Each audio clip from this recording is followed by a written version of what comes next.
Hello, everyone. Hey, how are you? Happy to be here again after 1 week. I'm doing this streaming almost regularly now, so that's great. Uh, Before we start, I do have a topic for today, so that's exciting. But before we start, I need to figure out our chat. I see that there are some people in the chat, which is great. Hey there, talking about testing. Oh, that's Walmir, right? Shout out to Walmir, who has provided content for today's stream. I'm going to be talking about flaky tests, and I actually have a project from Walmir that contains a couple of flaky tests and some open issues around it. I need to just give me a second. I just need to figure out, fix one thing in the chat because it's not displaying here, and it should be because we're again multi-streaming to LinkedIn, Twitch, YouTube, and Twitter. Twitter, yeah, it's called Twitter. All right, we'll be dead naming it today. All right, so let's fix this chat. Just give me a second. And to make sure it's fixed, you can actually go ahead and send a message. Tell me if the music is still loud, say hi or whatever. Walmir is looking forward to seeing it, but we don't see his message. So I'm working on fixing it right now. And hopefully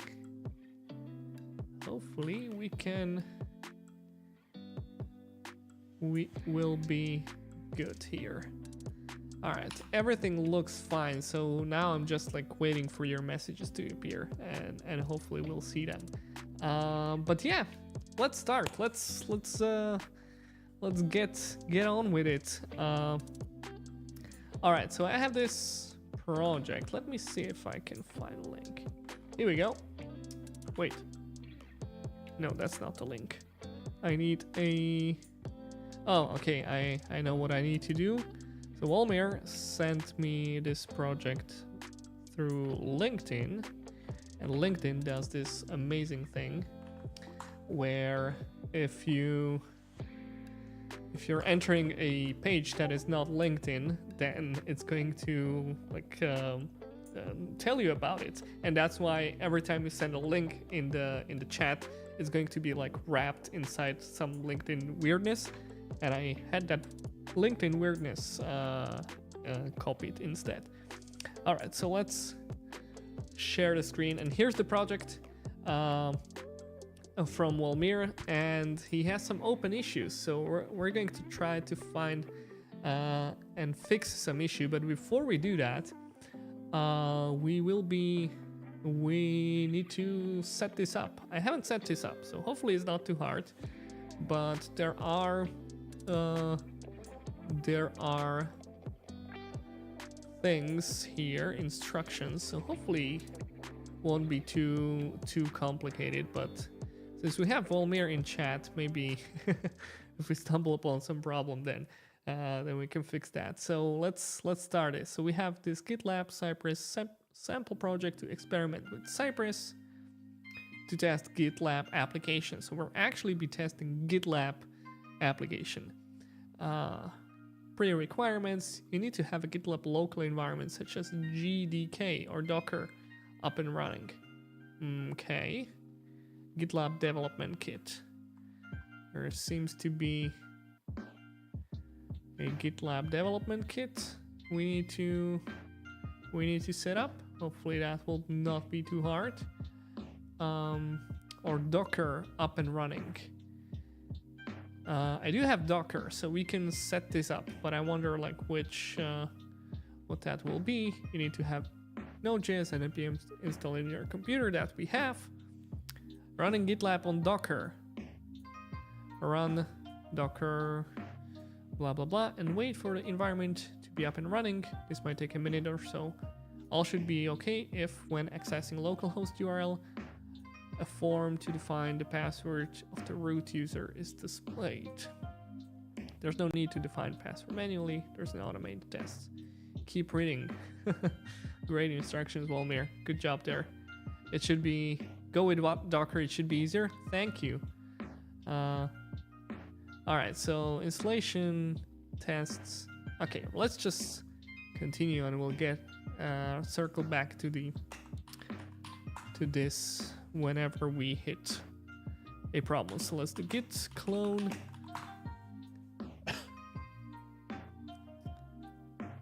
Hey, perfection snuggles. Have a great day. Great. Quick question: what's the easiest way to run Cypress tests with parallelization? I'll tell you what it is. So there are two very easy ways. One of them is Cloud Cypress, Cypress Cloud. That's a service that's available for you to try. It's made by Cypress, and it gives you all these great benefits of showing you all your tests in detail. You can see the details of what has failed, and you can parallelize. So this is sort of a this has been a way of the Cypress Cloud, Cypress Dashboard called formerly, to enable you to parallelize and to load balance those tests. So it's a nice thing. It is a paid service, and it is something you cannot do like on premise.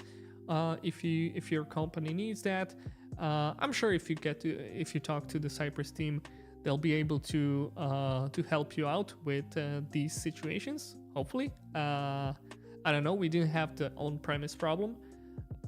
And then there's second solution, which is free if you want to try that, and that's called Cypress Split. So this is a repository made by my friend Gleb Bahmuto. He has made a solution working in it works in GitHub, and I believe other solutions as well.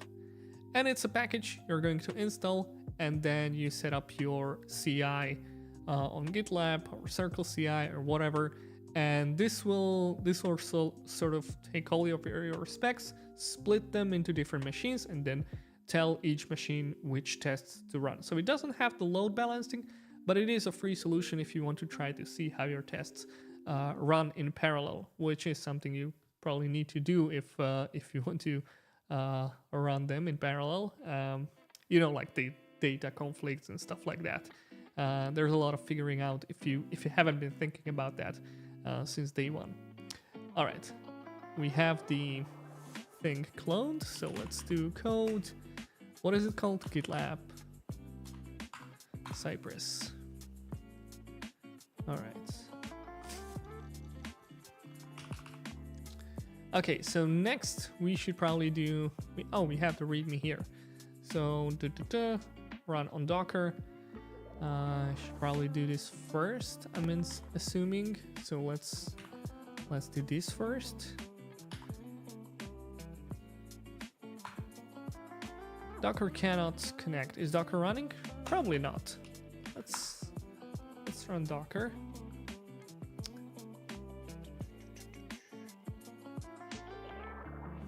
Oh, here we go. Okay, Docker desktop starting. All right, so let's try this again. Oh, great tip from Walmir. If I were you, I'd run the Docker command ASAP because it's quite heavy. All right, let's see. Oh, thank you, Perfect Snuggles TV. Oh, thanks for staying. I'll be happy to teach you more. It's something I love to do, so great to have you here. All right, we got the thing running. Let's do the next thing in line, and that's npm install dev dependencies. Oh, what do we have here? This is probably something I should keep secret, right? I don't know. Okay, let's do npm install.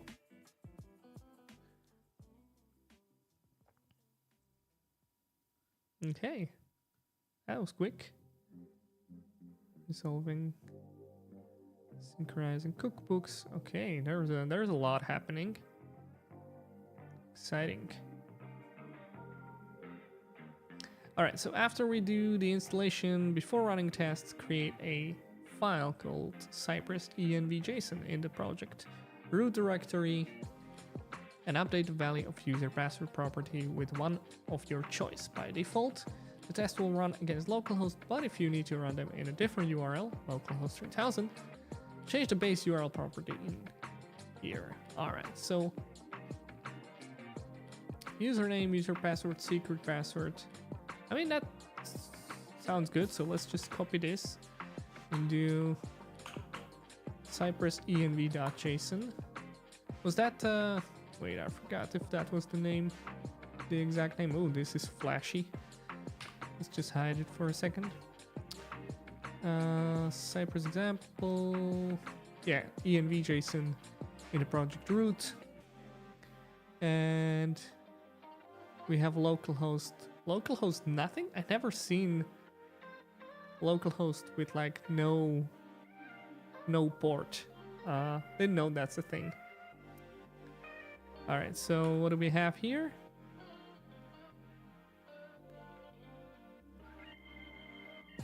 Everything is green. Seems to be okay for now. Let's do. Wait, we did have the tests, headless modes, npm test. Then we have npm run API, npm run interactive mode. Run npm run cy open to open the Cypress app. Select E2E testing, available browser, start button. These are really good instructions, by the way, Walmir. Hats off to you. Like, you're really detailed. Here, run the test. Finally click on the test. Oh, so this will like create access token for me. Okay, so I need to run this test first before we are going to run on. Yeah, do not skip test step 4. It will authenticate the root user, create GitLab access token, and make it available to all other tests while the Cypress app is kept open unless delete is ran. Okay, in such case, run it again. Creates a session for the root user, which will be restored by most tests. This means that login via GUI should only happen once, speeding up the execution. Nice job, Walmir. All right. Here's an example of running test in interactive mode contributing. All right. Git commit message. We're way ahead of that, so let's do the npm run cy open.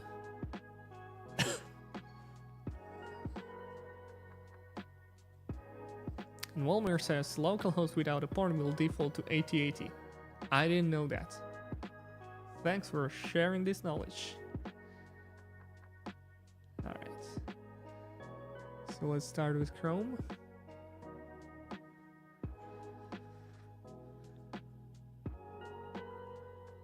Here we go. And create access token. Let's do that. Oh, sorry, we could not load. It seems like we are not yet running with the Docker thing. GitLab database migrations. Wait, it seems like no, it's still doing something. All right, so we can wait for that. I'm going to check on other streams whether the chat is working, because so far we have people coming only from YouTube. So I'll check on the other social networks. Maybe something's wrong. Just give me a second. I'll be right back.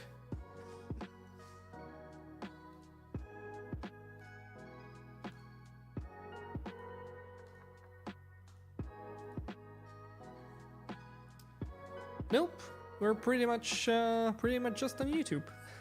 That's fine. So while we wait for this, feel free to post something. Post a question. Okay, issues. Let's take a look at the issues that are here so we know what we will be doing. Investigate flakiness, that's what we want. We got a couple of those. Create GUI test. Investigate test flakiness on create a new file test. Alright, so what do we have here?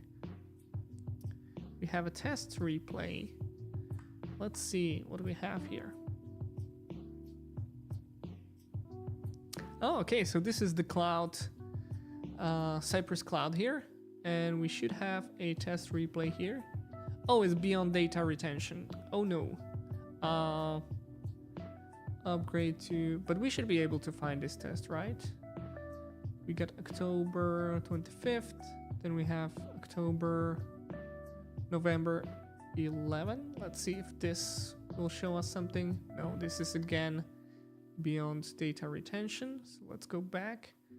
But I believe we should be able, like if we go to latest runs, do we know the name of the test? Creates a new file. I'm going to go back to VS Code. It's skipped. Create new file CYJS. All right. So let's take a look at the latest run. Do we have create access token, new file? Oh, it's skipped. So that's why we don't see that. And I guess it's been skipped for a while, right? 3 months ago. Okay, so we will not be able to see the issue or the test replay in here. But maybe we can investigate the issue and see what the flakiness is about.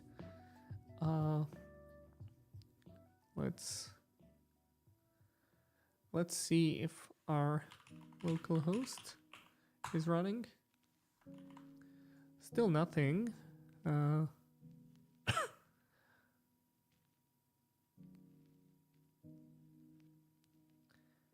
Yeah, still nothing. It seems that this is either stuck or doing something in the background.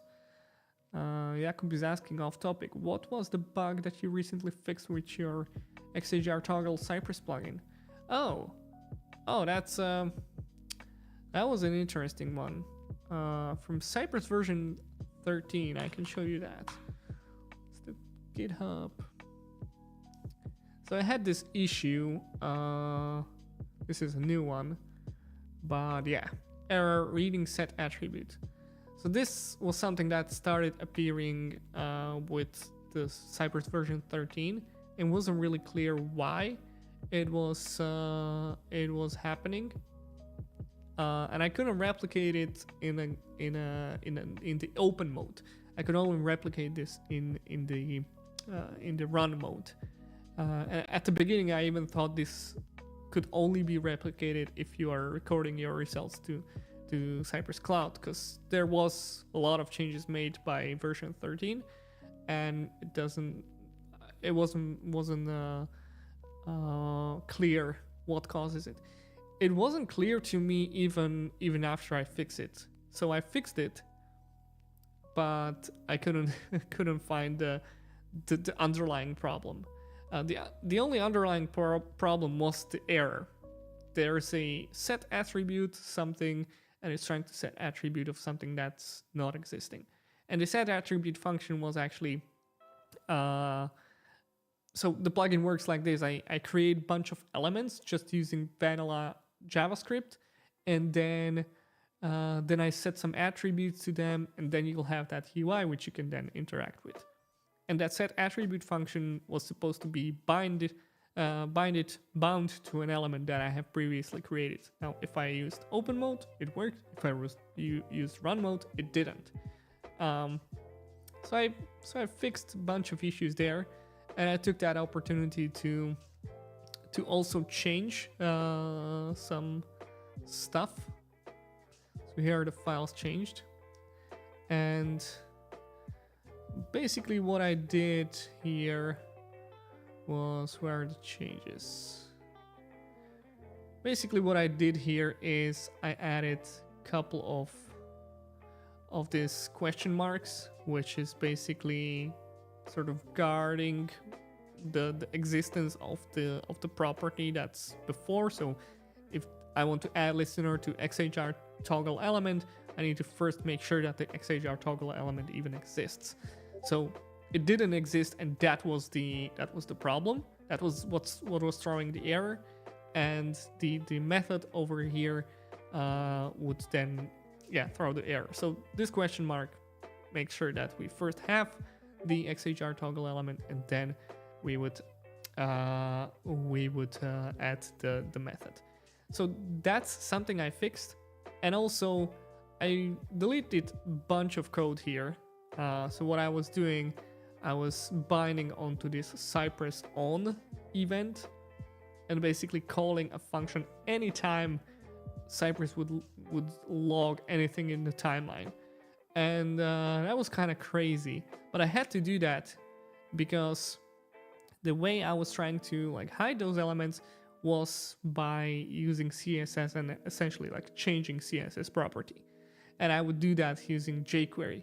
And the reason why I needed to do that using jQuery was because I wanted to make sure that this plugin works in Chrome and on Firefox. And Firefox didn't have a CSS property called has right until the end of last year. But it added that. So now that it had it, I could just make this plugin work by simply using the has property and adding this attribute here. So this is rather complicated CSS selector, but basically what it says, if the XHR toggle, which is an element that I have added, is checked, then we want the command name request blah blah blah command is event. We want that element to not be displayed. That basically targets all of the XHR elements. And it also has the has property because we're looking for, we want to hide this element, but we only want to target these elements that have this command is event. Now, so that's how I did that. It's a lot of fun hacking on the UI of Cypress. All right, let's try to see if we can. Yeah, this is not running, and Walmir already says that this should not take this long. So it seems like we do have some sort of trouble. Let me open Docker. Maybe we will have some error over there. Where's the Docker? Where are you? Show me. Show yourself. Here we go. So we have image may have poor performance or fail if run via emulation. AMD 64. So is it like having a problem with my processor or something? Because I'm on an M1 Mac.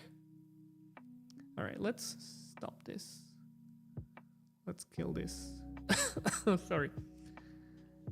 I probably should kill it over here as well. Can I? Oof. Oh, okay, I did it. Let's try that again. Let's see if we have something here. That might be it. So you think I won't be able to run this? The M1 processor, yeah.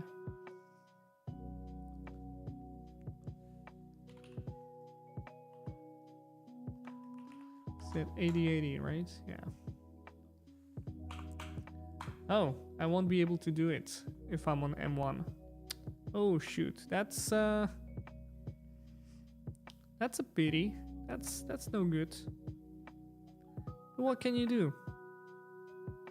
I guess we need to find another project then. I should have tried it before, but I wasn't able to find enough time. On my M3 it works still? That's weird. I mean, I do have some like updates available for me, so maybe if I update this, I should make it work. Let's try that. Let's download update.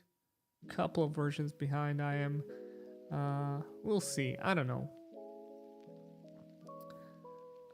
Will this take too long? Hopefully not. Is it downloading already? I don't know why I keep taking this off the screen. But there are no secrets here. So downloading update. Something's happening in the background, but I don't know how long it will take and how and when that. Rosetta, probably, but I don't know like how to how does that even work? So if you have suggestions on what should I do, I'll be happy to hear them, because I really don't know what to do here. Update and restart. All right, seems it wasn't too bad. Oh, there was a question I totally missed from Siri Sharedi. Is there any plugin to test internationalization in Cypress? That's a good question. I think we talked in one of our live streams with Mike Cataldo about this. And there's this internationalization thing. Oh, what's the difference? And that was basically a good way to do the testing, but it was more about spinning up the internationalization plugin and then hooking it up to Cypress versus like having a standalone plugin for internationalization. So in this example, maybe we can find something. Integration, changing language. Oh, okay, so it had like a custom command, it seems.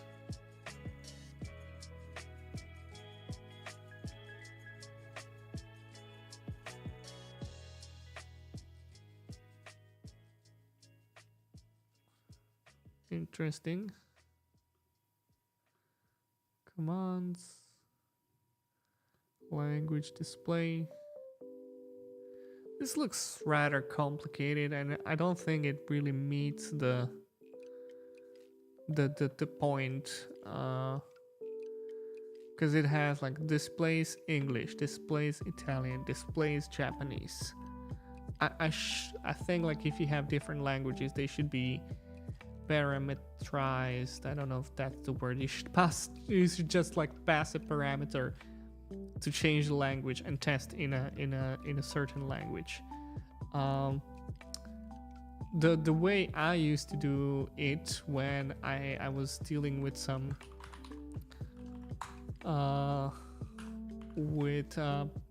pages that had like multiple languages would be, for example, I would have CY contains, right? And then I would pass a property that would be, I don't know, like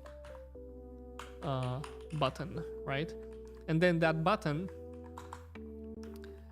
no, something like that. Cypress env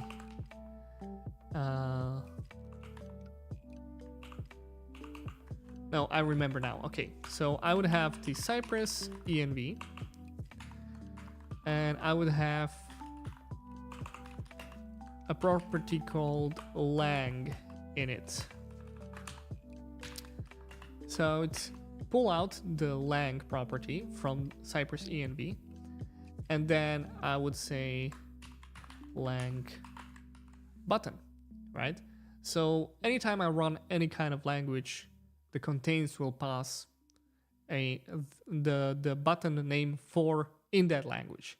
So how do I then pass it into Cypress env, right? And that thing I would do when I was opening Cypress. So I'll do npx cypress open, and then do dash dash env, and do lang equals to English, right? And what that would do, it would go to, if I had this parameter set up, then I would digest this parameter in the config, right? So we do have config here, right? Config, right? And there would be setup node events. And in setup node events, I would have a function that would take that lang parameter, and what it would do, it would say, oh, are we in English? So let's set up the lang property to require a certain JSON file, right? So I would have a JSON file, and what that JSON file would be defined by that property. So it would be something like this, language.json, right? So we'd have en, JSON for English language, es for Spanish, and so on, right?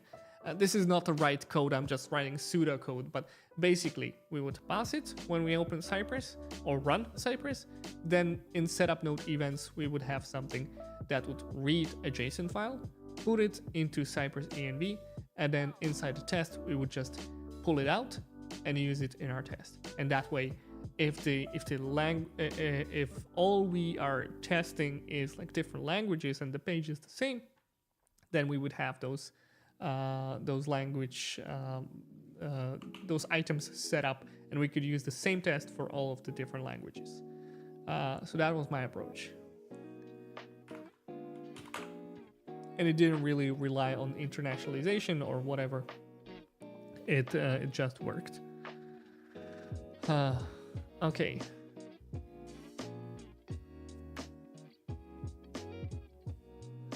Okay, let's see where we are at with the Docker. We still have this image may have. So can I like run it through emulation?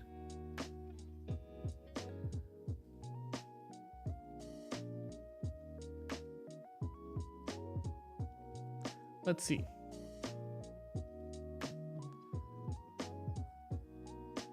So hit play button on this. Oh really? YouTube is terrible today? We're on Twitch as well, I think. And we're on LinkedIn, but that doesn't have the reputation of being very awesome. So, I don't know. Let's see what's happening on localhost. Is there anything? Nothing.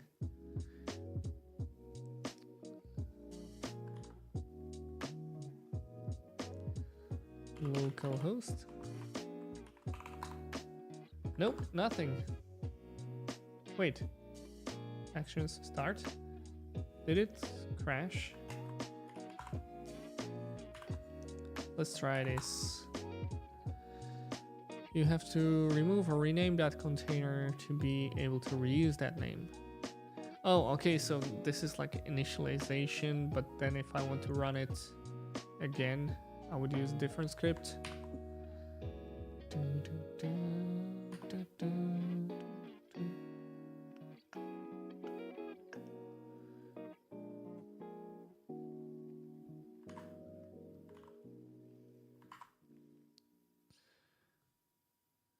Okay, so let's just start it from here.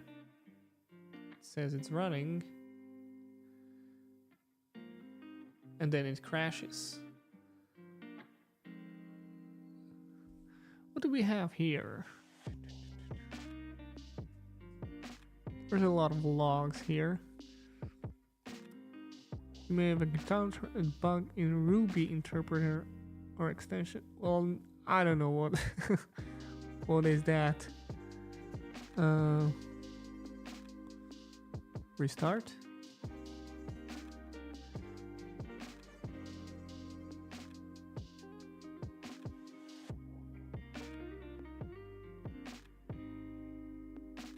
What do we have here? It doesn't note you may have encountered a bug in. Yeah, we're pretty much on the same problem here. Well, I'm afraid we need to choose a different project for today, which sort of throws a wrench for our plans today. But you know what? At least we can meet next week. I'm not ending the stream yet, don't worry. Because there are many other projects we can take a look into. And my friend Andy, Automation Panda, has wrote a blog post about like different projects you can try testing. And let's pull that blog because it's a good one. App application, which web testing, environment variables. No, wait, I need to search on his blog. Application. No, let's do practice.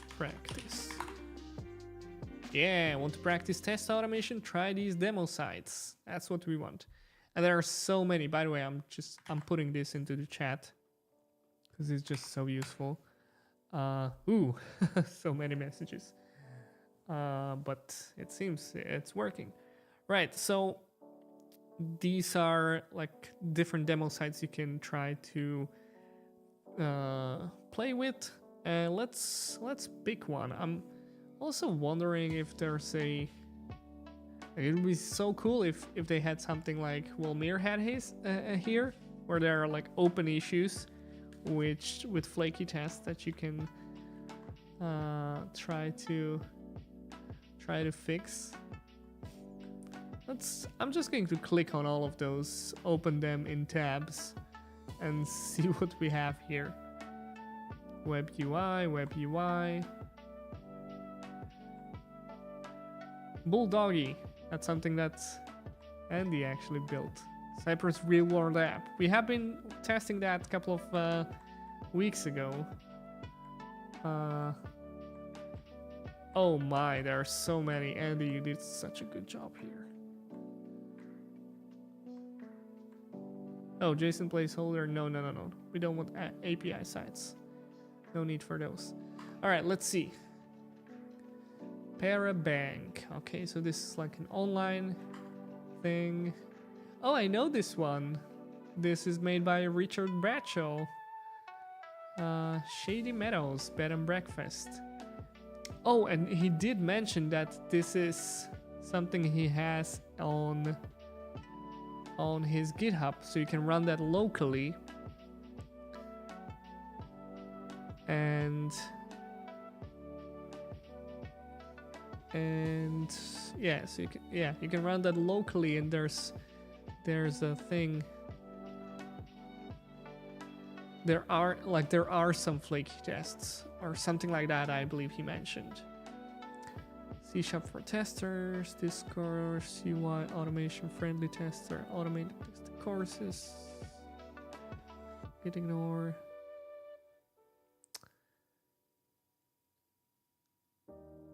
Where's the app? MOT minima discourse simple UI automation week. Could this be it?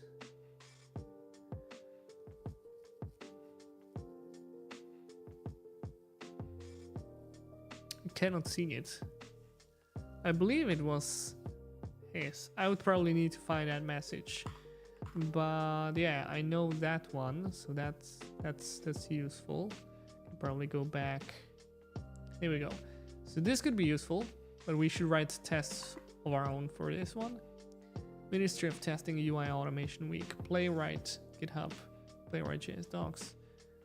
I decided to take challenge 1. Friendly tester. Oh wait, that's the thing I.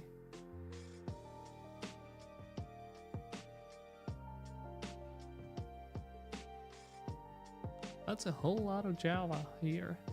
I know no Java, but I learned a little bit last week. I was on a podcast with with Nikolai Advolotkin, and we actually hooked up Replay with a Java Selenium script.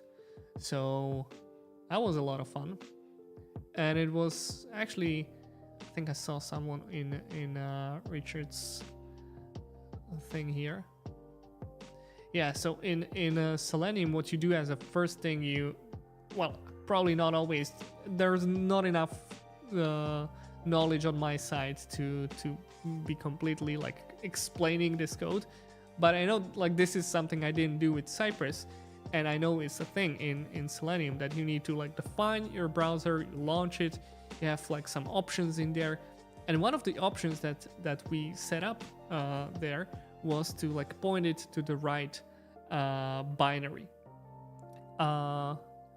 and that binary, instead of the real Chrome, we would use Replay, which is based on Chromium, so all the automation driver would still work, and it was beautiful. We recorded our test, and then we debugged what was wrong with it. Where did I get the inspiration for repos, which to test on debug on live stream? From you guys. I don't have, so if you have one, feel free to share. Haven't done too much today here. Your IP, what the hell was that? It would show my IP. That's so sneaky. That was awful. Okay. I don't know if that was my IP, by the way, but yeah. Okay. So we have a demo store to start the automation script. No orders will be fulfilled. Okay. Okay, so we got a bunch of e-commerce stores. We got Swag Labs. That's great. I know that one. Demo Applitools. All right. Automation Bookstore. I know this one. This is also Applitools at work. J Pet Store. XYZ Bank. Computers Found. Pop-up Challenge. Candy Mapper.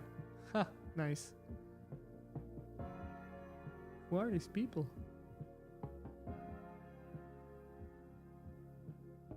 Okay. Bulldoggy Reminders app.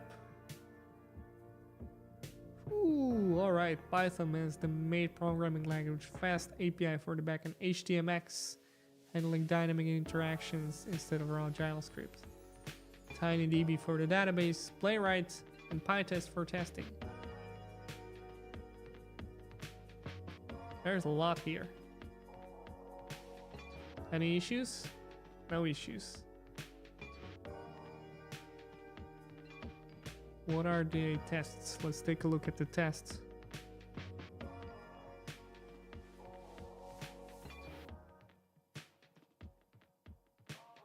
Okay. Playwright fixtures. I'll put this into maybe category.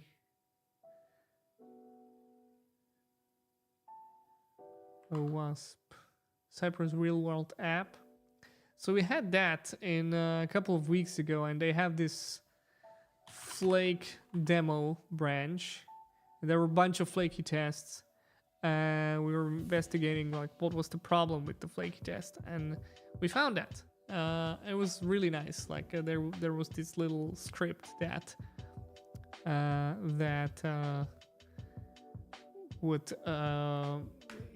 just like break the response. So it would you would have a response that would come back, and it would just break it and randomly just throw an error, and you couldn't even see that error. That was fun. Lenny, you said that I love this repo for some inspiration, but it didn't show the link. I don't know if there's some protection on the YouTube chat, but maybe go to philiptrace.com/discord and send me a message. with that link.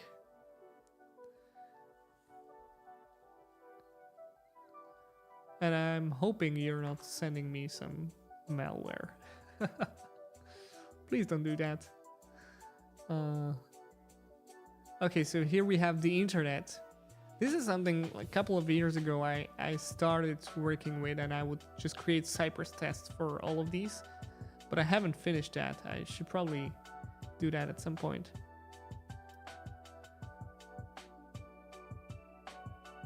Walmir sending me a flaky test.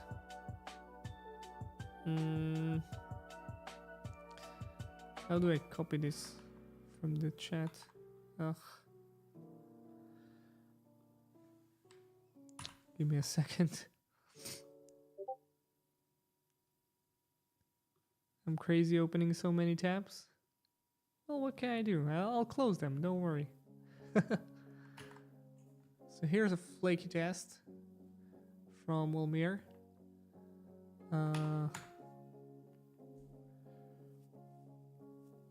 Oh, okay, let's do that.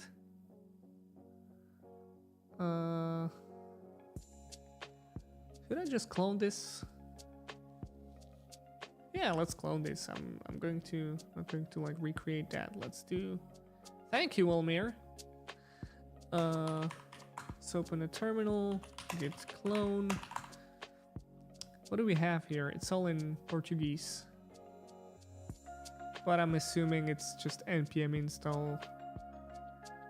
Because we're testing against live page, right? At least the test you sent me was testing against live page, so we should be good. So let's do code. And open this. Let's do npm I. And what was the test? Wait, that's not the thing. Let's search for this one. Here we go.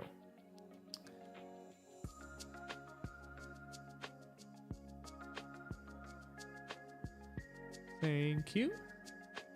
All right, so the npx Cypress open. Looks like this is your first time using Cypress 12.8.1. And you know what? Maybe it is. I don't know. The reason why that message pops up, if you don't know, by the way, is that Cypress will like install a binary on your computer, and it will just like cache it. And if it is not able to find it, then it's going to like perform this sort of handshake situation or whatever, and install some stuff on your computer. And that's why that there is this. Okay, let's take a look at the test. So that's flaky test sample CY.js. Flaky test. Here we go. Ah, okay. Whoa, what's happening? I have like a weird music happening here. Oh gosh.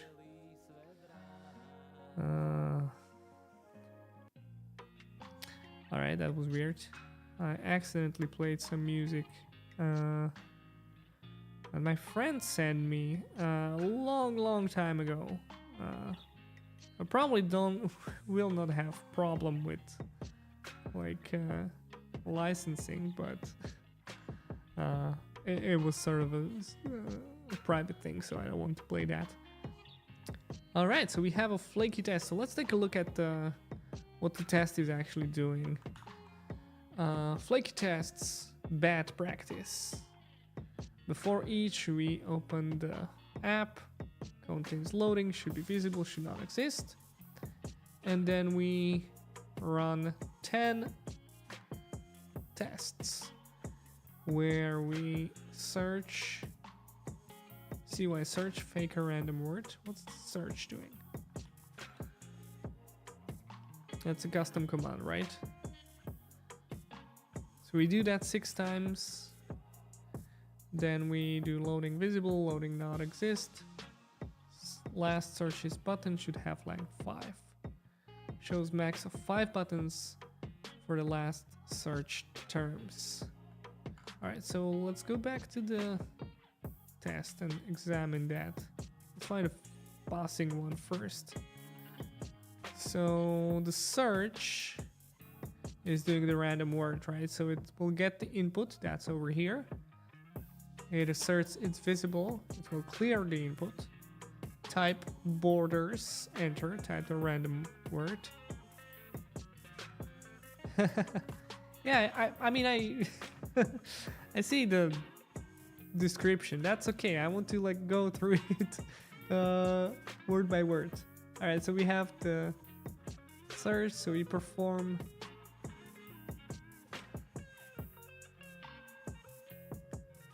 five different searches. Oh, and they appear like over here.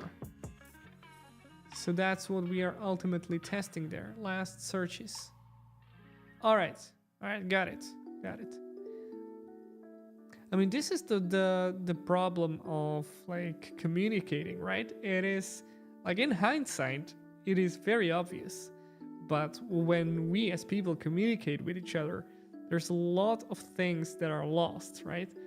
So for me, shows max of 5 buttons for last search terms is like before I even see the app or before I see the test doing its thing, there's a lot of unknowns, right?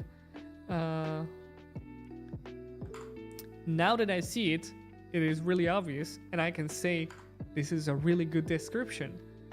However, even with really good description, you can be thrown off. And that's what happened to me right now. It's 6 searches and only last 5 are shown. Oh, that's a good hint right there. So we want to have the exact length of 5 buttons. Show max of 5 buttons. Yeah, and we do 6 searches. All right, so let's see what happens when a test is flaky or when it is failing. So we visit, blah, blah, blah. We perform these searches. And at the end of the last search, we type, we hit enter. Let's take a look at the after state. This didn't seem to do anything, but we have contains P loading. Subject should be visible. Time not retrying 400 milliseconds, 4000 milliseconds. Expect to find content loading within the selector P, but never found. So it fails on the loading thing, right? And we check this also like when we open the application, right? So there's this loading and it is visible. And in the past test, we do have the loading present at the very bottom, as I see. So it will appear. And on the failed test, it will not appear. Oh, it doesn't, it seems it doesn't even find the element. So the test is trying to find that loading element, but it's not even here. Wait, it's expecting subject to be visible. So this is a visibility assertion. What if I be visible not exist, be visible not exist? Yeah, I see. This was created to be flaky on purpose. So we want it to be visible. It does not exist. But it fails on this one, right? So we put in 6 search terms. We want to check the loading, and then we want to make sure it disappears. So this is interesting. I have a theory here.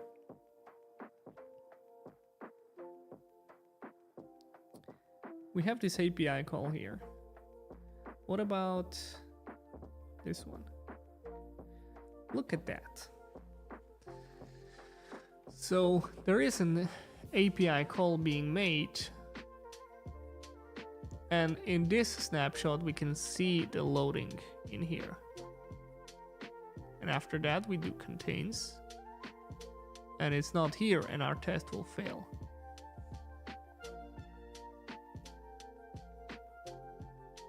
So I have a theory, and before I prove it or validate or invalidate that, I want to show you something. Something I've been thinking about in a recent past. So here's the thing. Let's say,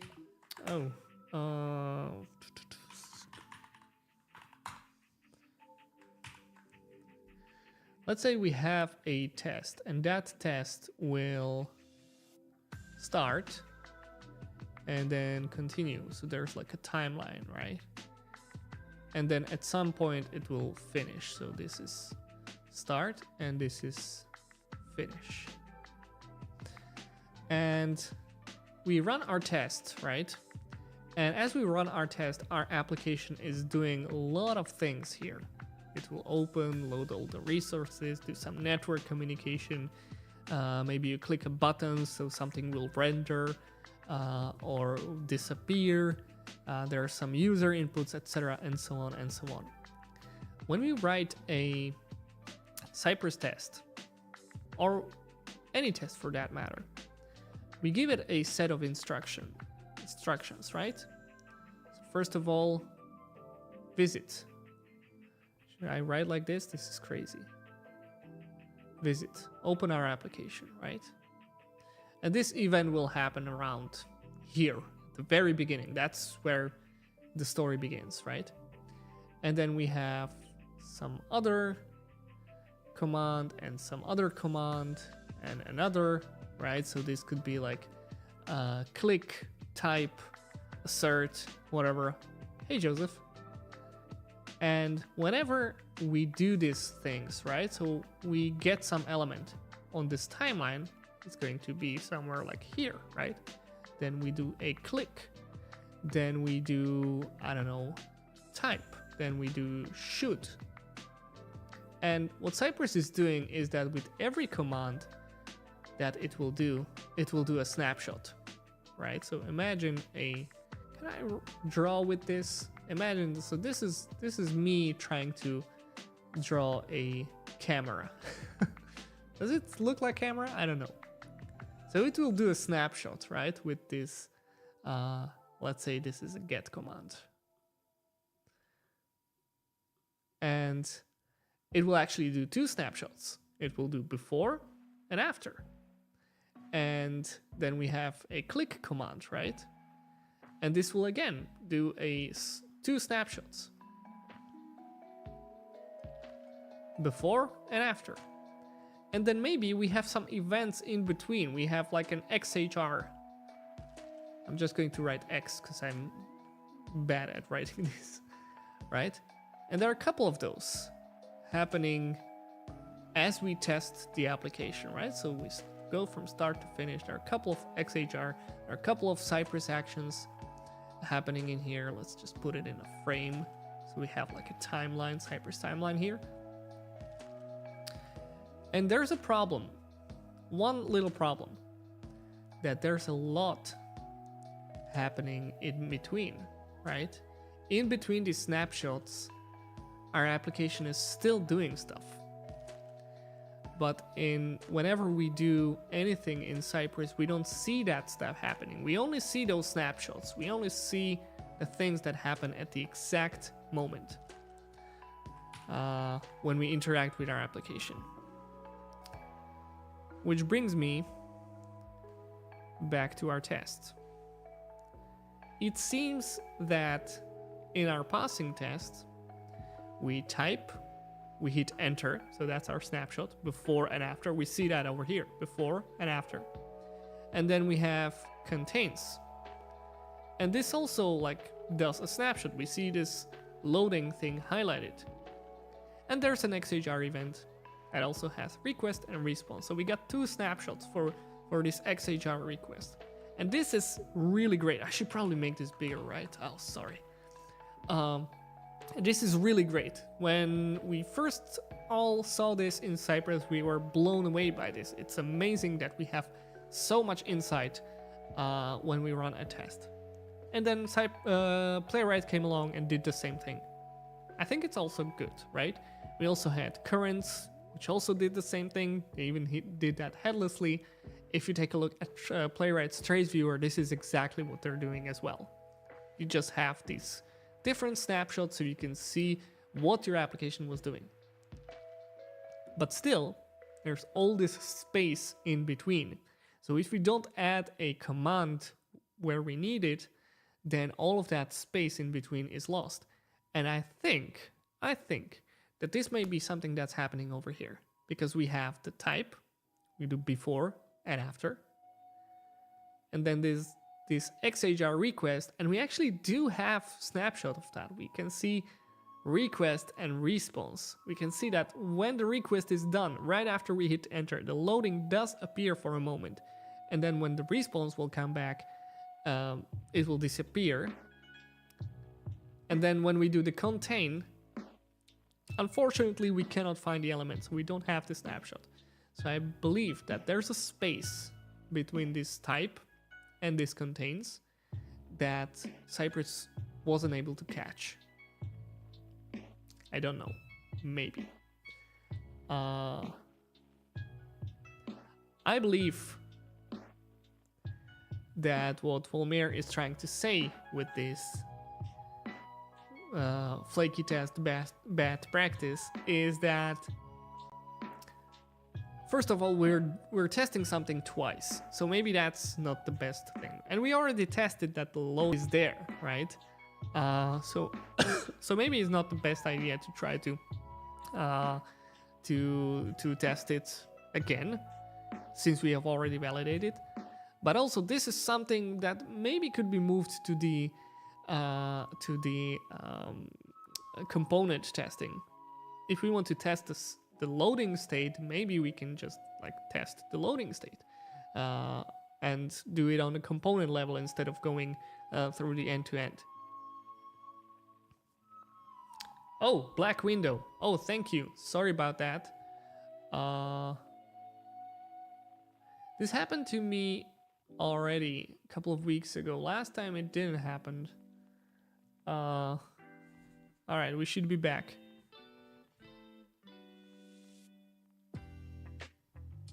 Yeah, all right, we are back. Sorry about that. That's I don't know, just like OBS for some reason decides to turn off whatever.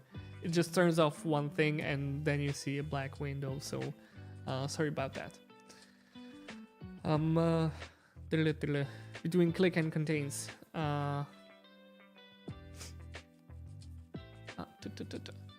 Alright, so there are a couple of bad things about this, and arguably you shouldn't even do this on an end-to-end test level. But I've seen this happen a lot of time where the loading animation is there for a reason, right? We want to be able to tell that the loading message appears, right? So that the user knows what they're doing, what's happening. Especially if you have like a longer loading. But even with the shorter ones, like our user can have a slow network, and they still should be able to see that loading animation. I don't know. All right. So what I'm going to do now, I'm going to try my own thing. I'm going to do npm install and then install the replay package. And I'm going to import that. And I need to look into the docs. And by the way, I don't have these many tabs open normally. I just like had a bunch of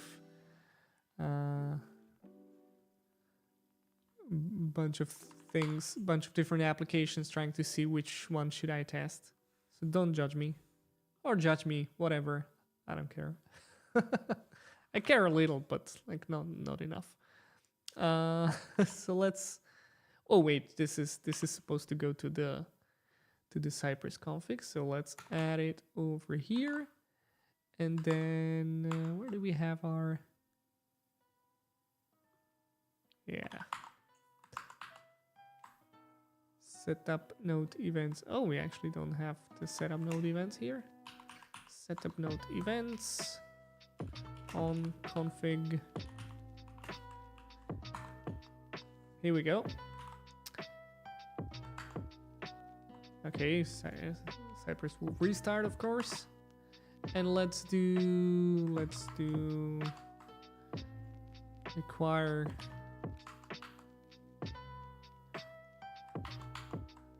here we go, e2e.js. Good. That's the setup of Replay.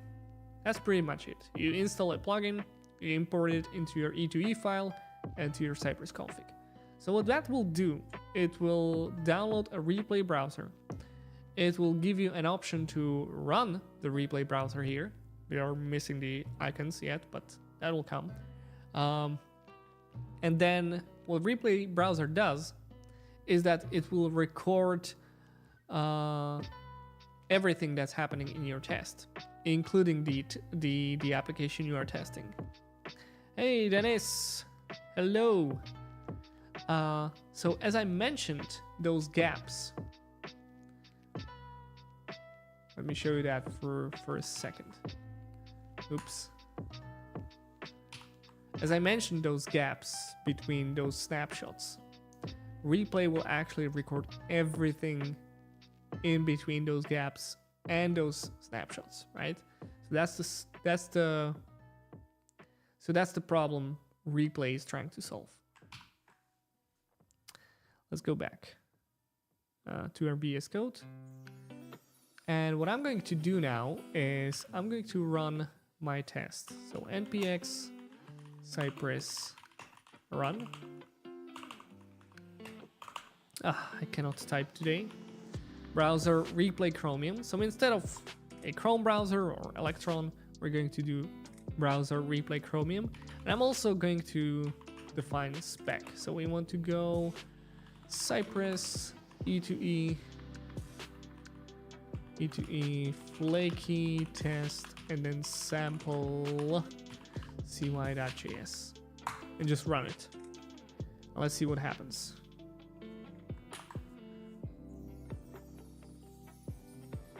All right, so we're running the test.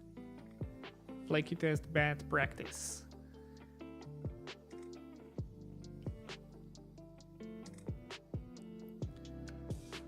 And we have a bunch of passing tests and a failing test. Yay! Maybe I didn't have to do 10 tests, but that's okay. At least we have one failed test. All right, so let it finish.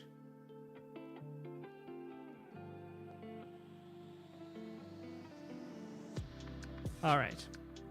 So now that we have finished our test, there's one more thing that's happening. This browser, this Replay browser, is recording our test and our application, and it has created a recording, and I have set it up in a way that it will automatically upload to Replay DevTools. So Replay DevTools is like DevTools you can find in Chrome or Firefox, but it's actually working online. So at the end of a test, you're going to have a bunch of messages like this, and you're going to get a link, right? So I'm going to open that link, and what's that going to do is going to process that recording and show us the DevTools. So this is going to take a second. In the meantime, I can take a look into the chat. And there's... Oh, good question. Using contains. Is it a bad practice or not? Absolutely not. It is a good practice. And I'll tell you why. Contains makes our tests more readable. Why is it important to make our tests more readable? It's because if you don't make your tests readable, they're going to be hard to navigate through, they're going to be hard to debug, and if you're going to spend a lot of time debugging, that's the time you are physically spending your precious time, the assets you don't have enough of. You're going to use that to debug your to doing something manually, right? And we're doing test automation. That is the thing that is supposed to save us time. If we spend more time debugging our tests than actually saving by running those tests, then we failed our mission, right? Then why do we even do test automation? And the counter argument for contains might be, oh, but we shouldn't use texts because those are brittle, right? Those can change. And to be honest, I have seen the CSS selector change more times than any text that I have ever used contains with. And also, they really don't. Like, send button will always be a send button, OK button will be OK button forever, cancel button will always be a cancel button. That's not going to change. So I don't think using contains is an anti-pattern. In fact, I believe it's heavily underused. You need to use it more. So yeah. In last session I said we don't need testers, we need testing. Can you elaborate on this subject when you have more time? So yeah, I knew this sentence is going to be taken out of context. So this was my answer to a question that Nikolai Advolotkin has asked me on his podcast, which is, by the way, coming on Friday. So if you're looking for the whole answer, it's going to be there. But what he asked me is, he asked me, do we need testers? And this was in context of a discussion like who should be testing, whether it's testers or developers. And we were like talking about like, I forgot what we were talking about, but we were like sort of discussing the world of testers and developers and all the things in between, and the different kinds of testing, like unit testing, API testing, etc., and who does what. And there are many companies where they don't have testers, developers do testing. And then Nicola asked me this question, like, do we even need testers? And I said, like, if you want to put a label on it, then I guess we need testers. But essentially what we need testing, right? We need to test our apps. Even a developer, when they code something and they run it, they open the code, run the code that they have typed in, what is it that they're doing? They're testing, right? Does it mean they're testers now? I mean, I don't know. Yes and no, maybe. So what we did with the whole QA profession is that we decided to delegate part of the development work, testing work, right, to its own profession. So, and that brought us some advantages and some disadvantages, right? And I think there's a balance that we can have here. So yeah, we need testing. And if you are a tester, if that's your role, we need you.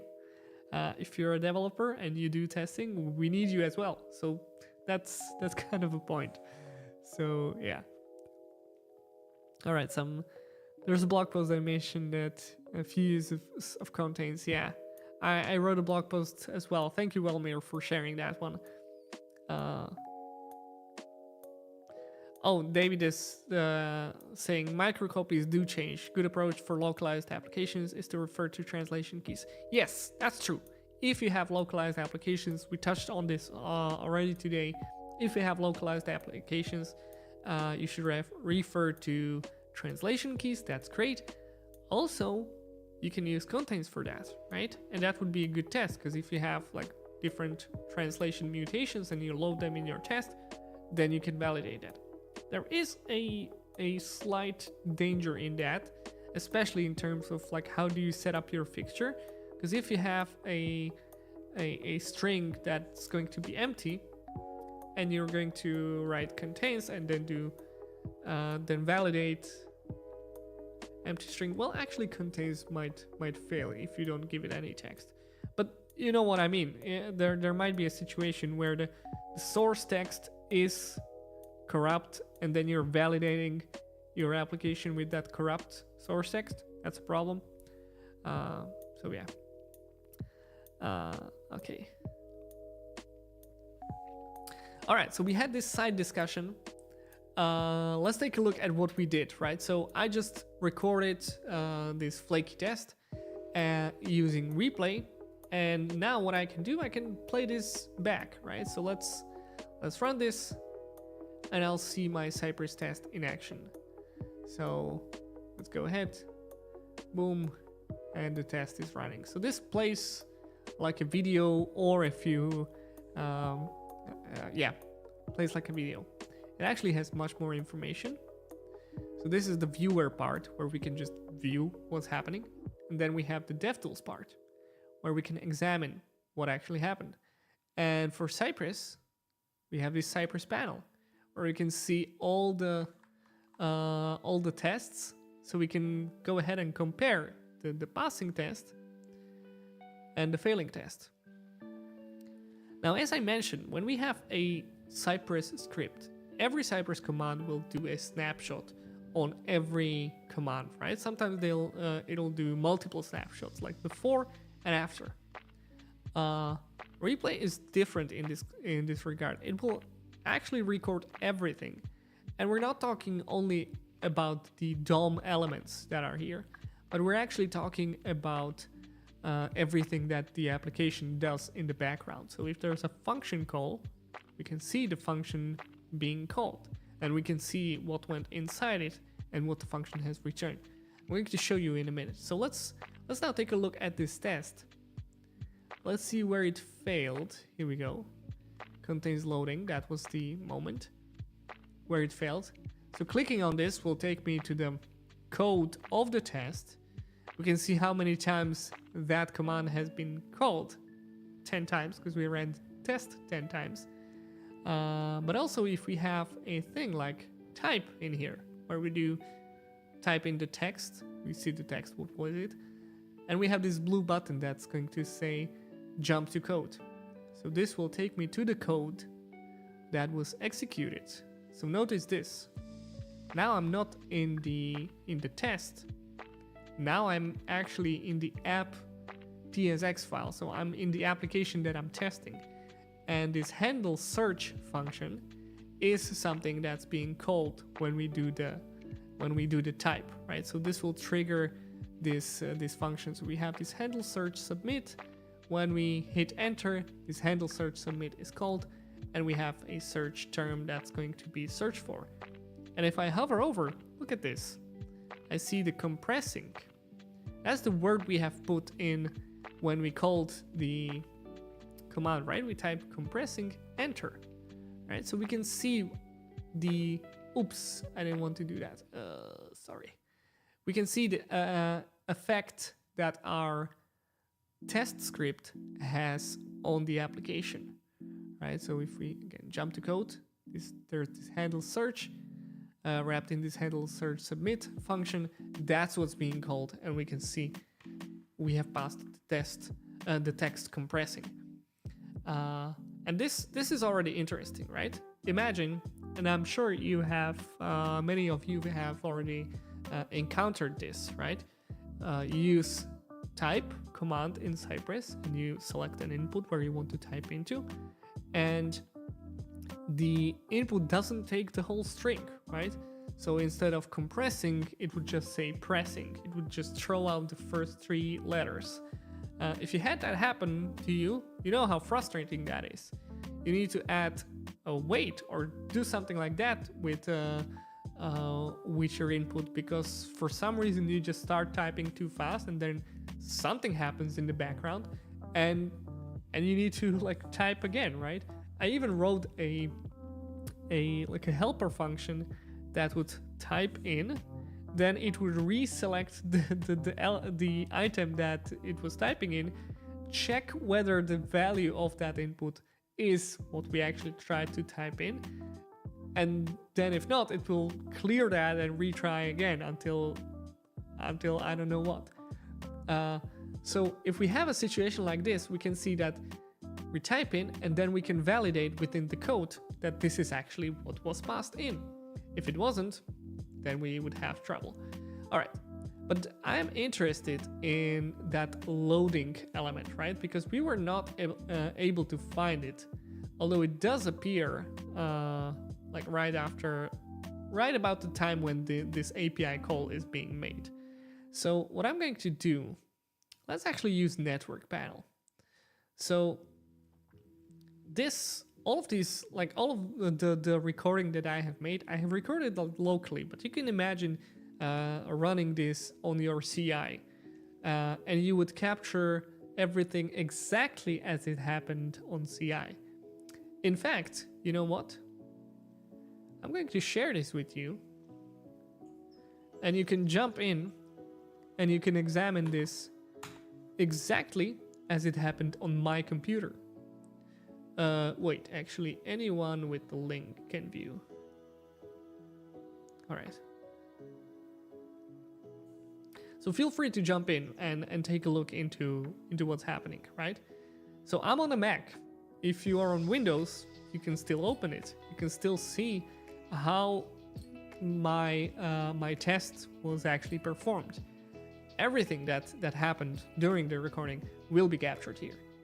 So what I'm going to do here is I want to take a look at this search that happened right over here. And I'm going to go to this exact moment, and now I'm going to explore the elements panel. And in the elements panel, I should probably be able to find the loading thing, right? Here we go. Here's the paragraph with the text loading. Good. Now, if I move just slightly, I believe that I may be... Yeah. Now I have the DOM elements tree not being able to find that loading, right? So we can actually move through this. So let's go back. Let's go back to that search. Here we go. Going to close this. And I can see that the loading is here. So it does appear at some point. It does appear, right? So we captured that. So remember how I showed like the timeline and different DOM snapshots and how they happen during our recording and how Cypress captures those? Chat is not working anymore? How can that be? And I see you. It has a delay. I can tell you that. And I have sent the link to the chat. And I've seen some people pop up. So let me know what exactly you think might not be working, whether you're not able to submit messages or whatever. Hopefully that gets fixed, but I honestly don't know. Like what might be wrong with this.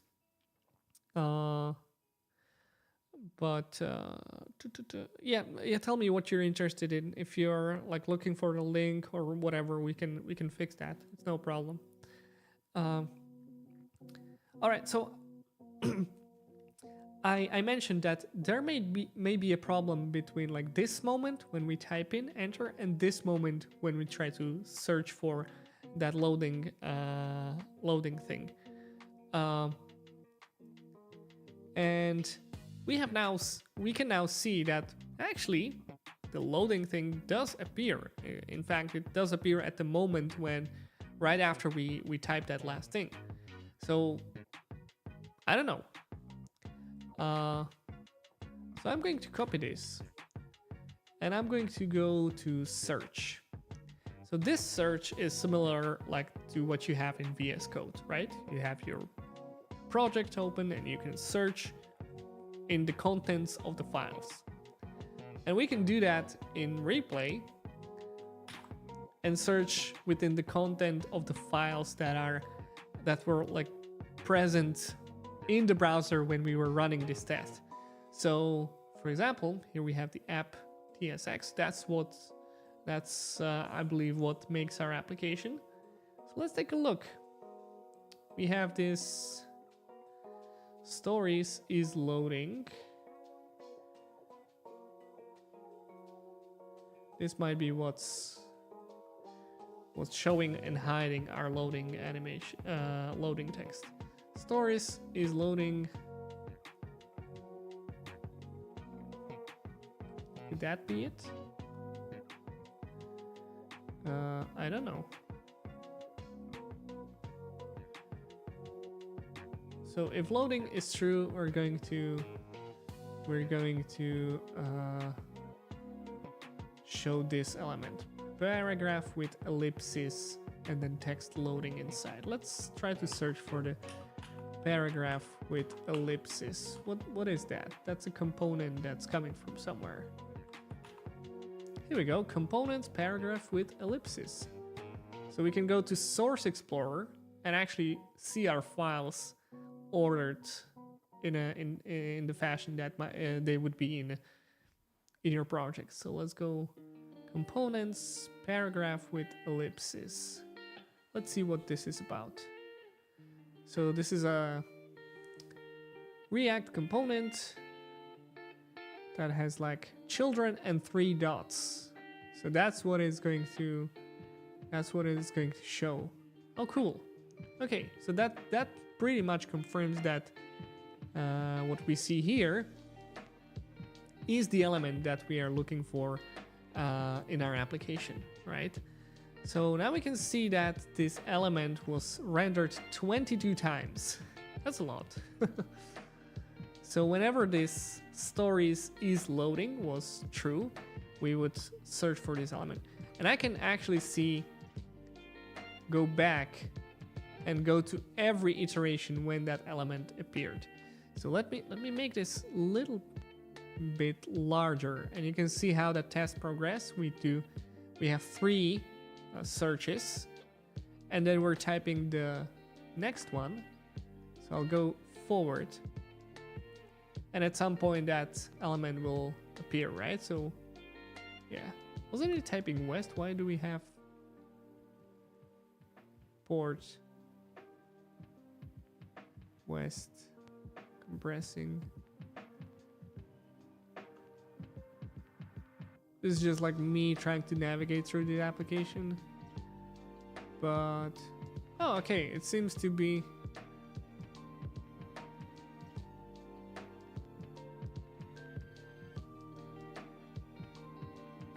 I'm just trying to figure out like why is this, how does this appear, and when does this appear?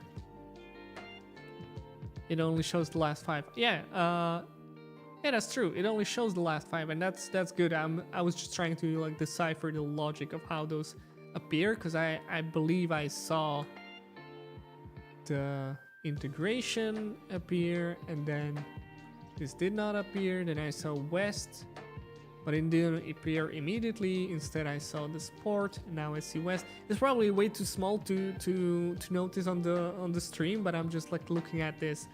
But never mind. So there's one thing happening here. We have confirmed that the element is in fact there. That whatever we do in our test, let's take a look in our test here.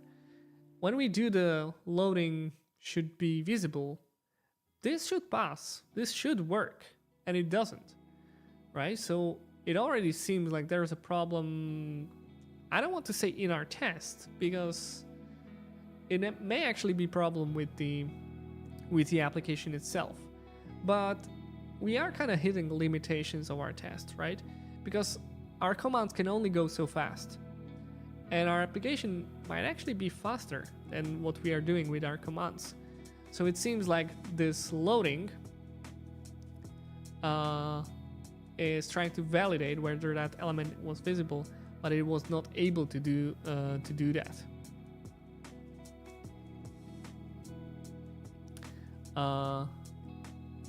So it does confirm my theory that there is something happening in between these 2 commands, and it's actually this loading element is appearing. So Now the question is, how do we fix that? Why doesn't the command, why doesn't the Cypress really like why it isn't able to catch this element rendering? And I don't know. Let's maybe take a look at the network panel again. So in the network panel, what we're doing, we have this search, right? So we can search within all of those API calls, and those are searches. So I'm just going to search for search. And in here we have different timings, right? So I have this timings tab and I can see like the total time. So we have 387 milliseconds. That's pretty fast, but it should be doable for Cypress. Here we go. 420. Yeah, so my suspicion was that maybe these are going way too fast and Cypress is not able to catch them.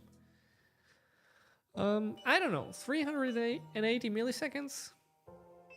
I think Cypress commands can go fast enough to fix that, to catch that.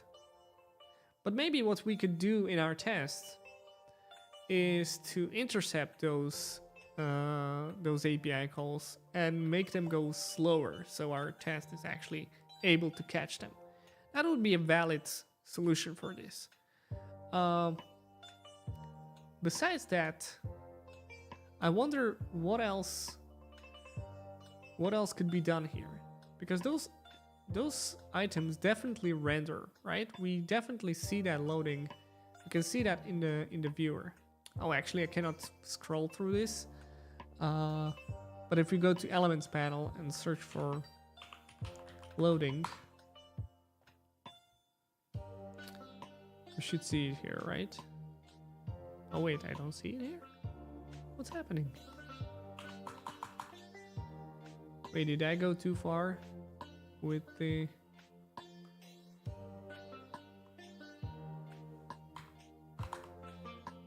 Oh wait, that's strange. So I'm at the last render of this loading text. And yet I'm not able to find it in a DOM. Is that a glitch on our side? Or is it actually... Yeah, well, Mir, the problem is that when CUI contains run, the loading component is already gone. That's exactly the problem, right? So either we change the test. Yeah, app is faster than Cypress.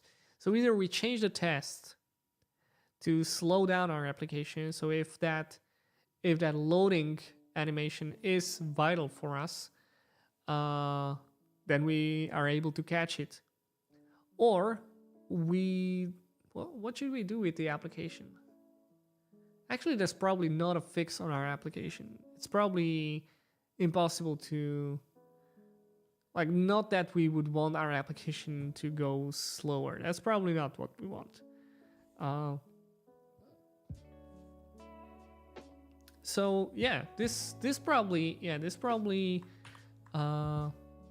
is just a thing we need to fix on our application, or we can give up these assertions.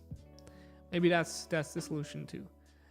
We do the thing over here as well. This doesn't seem to fail at all, which is interesting. So maybe when we load like the whole list, it doesn't have that problem. But when we just like search for a partial list, then it is the problem.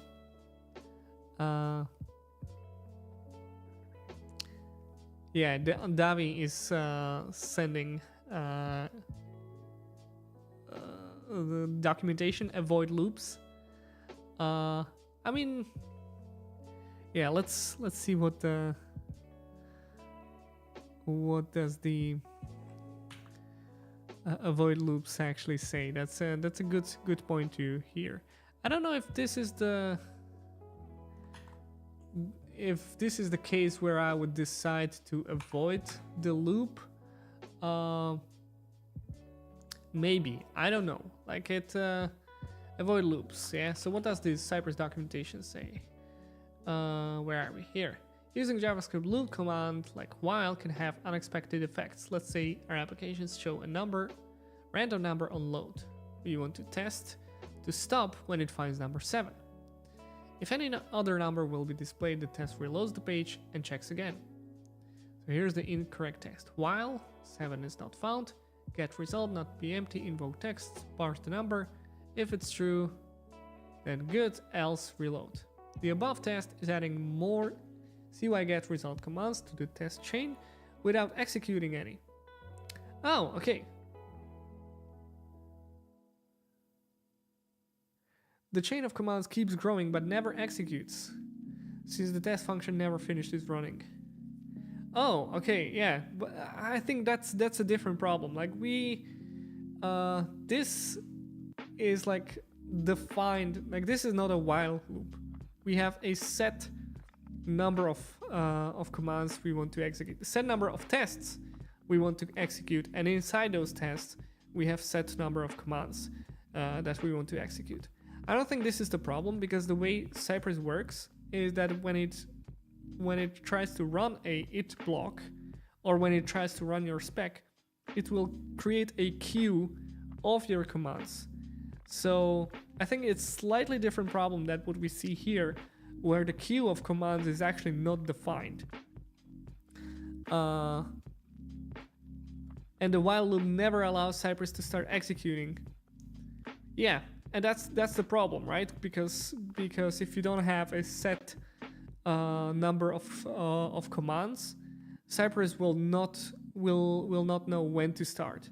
This is not a problem in this test, because Cypress will know when to start. It will just queue like so many commands on top of each other, but it will run, and I don't think that's the problem. Like queue loops can be redundant. That's true, because you might get into a situation where you're testing the same thing over and over, just like with different data, and it's questionable whether that is effective, right? So when we look at this test, where we try to make sure that there are only 5 last searches available appearing in the application, then I don't know, maybe you could argue that you could just like stub that and use some other method to create those 5 searches. But I think this is effective. Like this is okay. I wouldn't say this is an anti-pattern, honestly. Could it be written differently? Maybe. Could we like have less loops here? Maybe. Does it make sense to search for a solution that's going to like stub the function and do some funky stuff on the application? I don't think so. I think this is good approach. Like the whole test actually takes 2.5 seconds. So how effective you want to be? I think this is okay. I wouldn't like push too hard against using a loop here. But yeah, it is good to point this out. I think that this was a great point to make here, Davi. Oh, sorry, I didn't pay attention to chat. Actually, not related. Sorry about that. It is kind of related, and it's good that you mentioned it. It gave me a chance to talk about this, because this is interesting. I never seen anyone do this, probably because it doesn't work. But I never thought about this problem. Like if you have a while loop, Cypress will not know when to start this test. If you have the same test, you can write it like this. That's nice. All right. And yeah, good to remind anyone who came later that this is a flaky test that we want to have it flaky. Let me see if I can fix this by using intercept. So if I do cy intercept and I want to do the search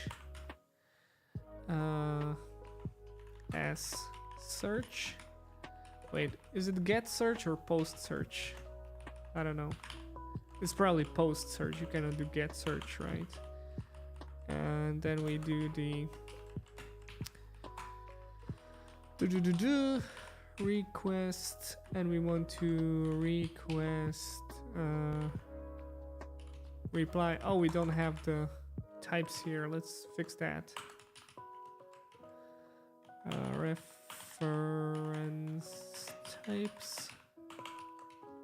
Cypress.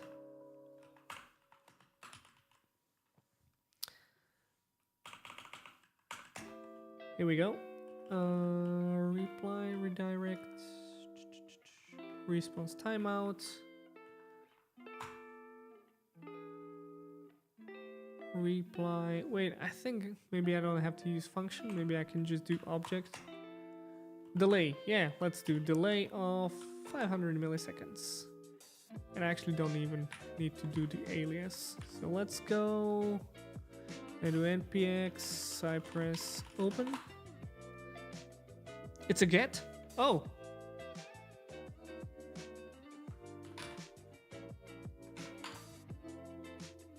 That's interesting. I want to look into that though. Oh, I opened Cypress twice. Ha! Close this.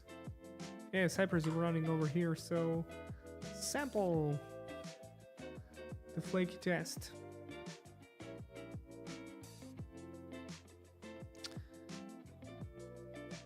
Have I? Yeah, I may have screwed up the test because I opened it second time. Let's just, yeah, just try again. End to end. Chrome.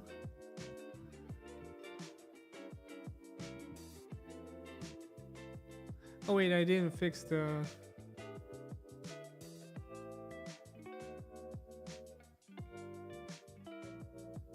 Did I fix the method?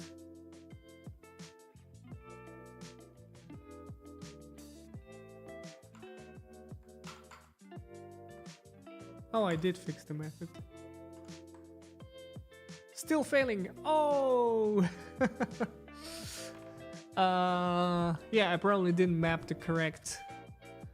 Oh yeah, because we don't have the base URL set up. And yeah, with the get search, so we need to... Oh, it actually goes to HN Algolia search. Alright, so let's do that. And I'm going to run it just once. Just to check if I have my intercept set up properly. I don't. I guess I need to do...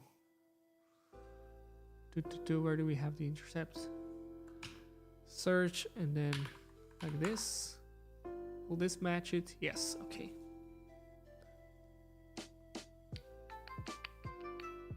Okay, now I broke my test for some reason.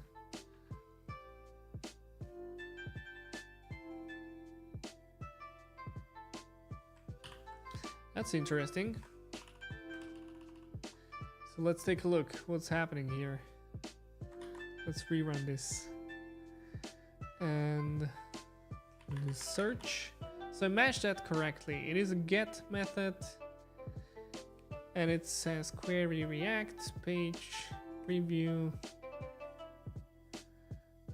Okay, so what if I don't? What if I don't do this? Let's try to see how is this different? So we have get, payload, preview.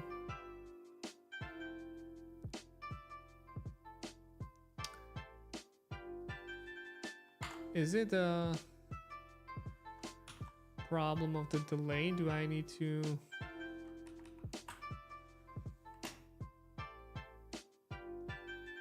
define the body? Delay? Wait, do I actually delay the milliseconds to delay before response is sent?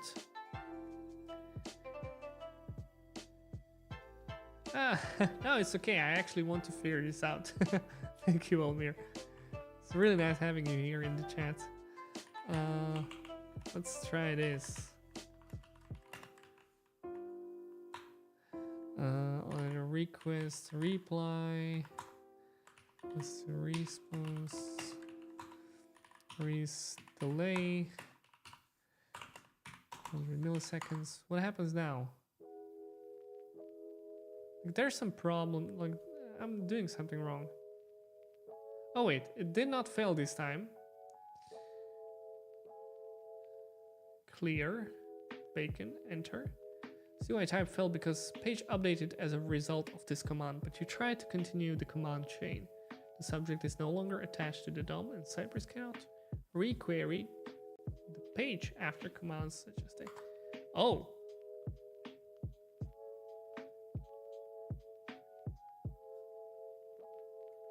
So we have this search command here, commands.js.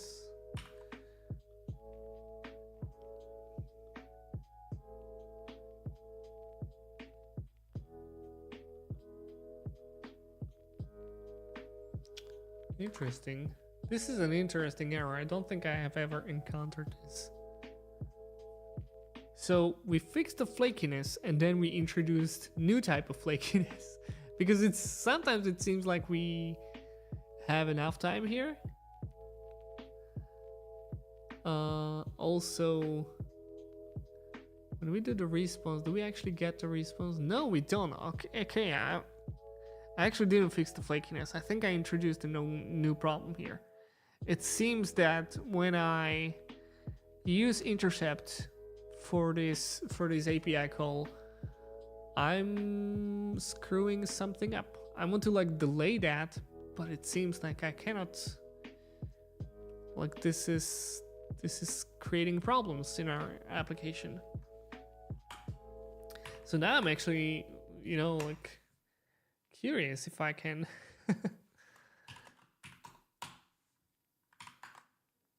if I can fix the problem. Oh, I know what I need to do. I think. Wait, I don't think I know what I need to do. No. Like there's some problem I'm introducing here.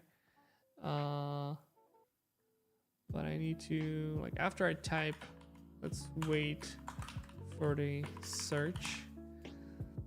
Now let's do delay, 100 milliseconds, add an alias, search. What happens here? Yeah, I will. I will show the solution before I end. Actually, I've been going for an hour and 45 minutes, I believe. Dang, I thought I had it. Like, when I intercept this and provide the delay, I'm screwing up something. I'm not sure what.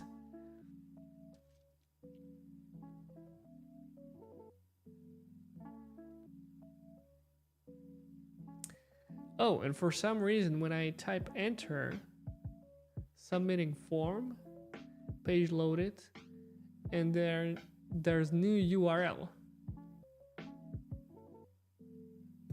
Like the URL changes whenever I do the intercept, which is weird. Because if I don't do that, if I remove this, the URL doesn't change, does it? Oh, it does. Okay, so that was red herring. That didn't tell us anything. Search, query, React page 0. But wait. Wait, what's going on? This is actually failing still. Oh, did I? What have I done? What?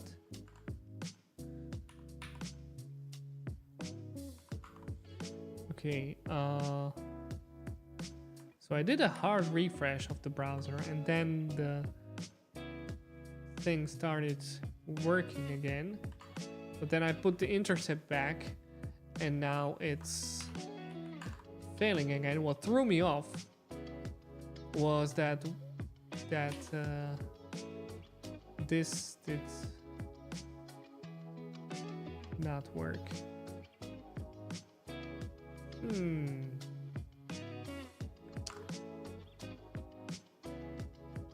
I'm really unsatisfied right now Why? Why did I create problems by introducing the intercept here?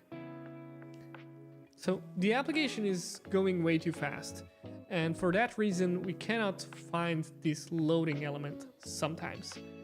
So I decided, hey, let's just take this element here, API call here, and let's make the responses slower. Let's slow it down a little bit. But when I do that, I save my test. For some reason, the application goes blank. Doesn't show anything. It just dies. Walmir saying he's giving me a hard time today. Yes, you are, my friend. And I love you for that. That's great. I mean, I don't care that this is hard. I'm happy that this is hard.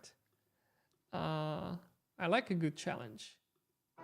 Let's rerun this and see if there's any errors in the console.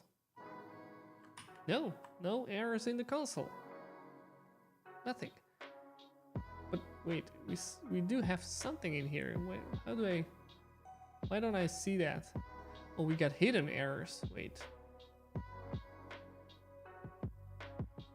Preserve log. Wait, what's going on? Why didn't I?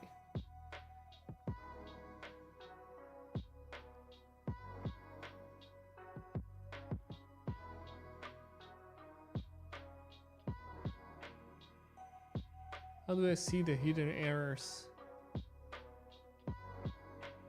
I don't see the hidden errors. I want to see the hidden errors. Oh, there's some setting I've...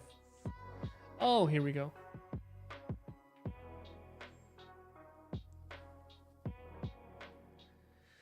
Cannot reach properties of undefined region object ID. Okay.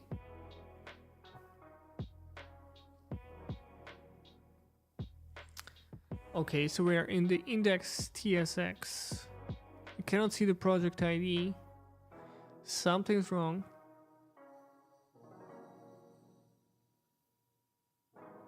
You know what? Why haven't I done this earlier? Let's record this test. Let's just go ahead and do this. And this will fail. And I can examine what's happening with this failure.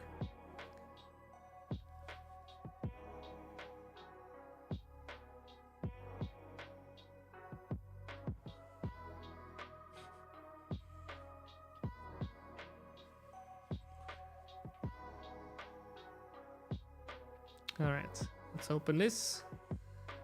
Oh my god, so many tabs. That's crazy. Should probably just close. New tab to the right? No. Close other tabs. Yeah. I feel like I can breathe now.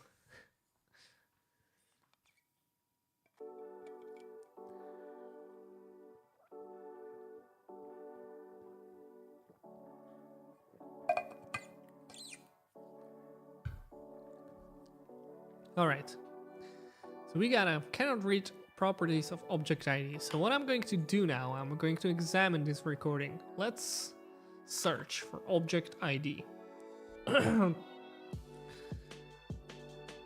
reducer. I don't think that's it. I believe we should take a look at the... Wait, oh, we actually have the reference index TSX. All right, so we have object ID, item. So we can take a look at what was happening at this moment. Wait, I lost it again. Here we go. So here's like a sorted list. So what was this sorted list? Let's try to print it out. Sorted list. Hit the enter key, and now I can see. Undefined. All right, so this is probably what throws our application off, and it says that, right? I cannot read this. My suspicion is that the search result is not coming back, which is kind of strange to me because I always thought, and I think that's still true, that if I do the intercept and stub, well, I'm not stubbing anything, I'm just like sending the delay of the response, it will not throw away the response. But this seems to suggest that maybe we are throwing away that response. Let's take a look. Sorted list, sort is reverse, sort function list, reverse, blah blah blah. Yeah, okay, so this is like a, okay, we have this list that we can sort. So what's the list? Let's do the list. Print it out. Oh wait, let's do it here. List. Let's give it a purple color. All right, undefined. Okay, so list is undefined. Where's list coming from? Let's search for that. Ooh, there's a lot. Okay, so const list equals to list props const sort set sort react use state sorting sort and none is reverse false. Okay, sort and set sort. Okay, so this is like, yeah, use state. So we're using use state and we're using that to the thing. I think you mark delay as a response.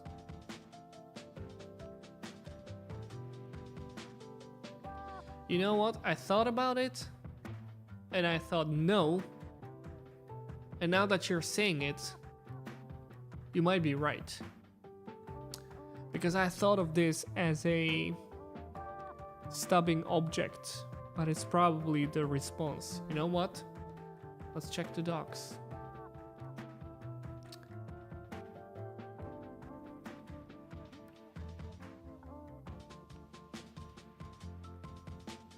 Yeah, here it is. This is what I used accidentally. Static response. So I'm using delay as a static. You're right. You're absolutely right.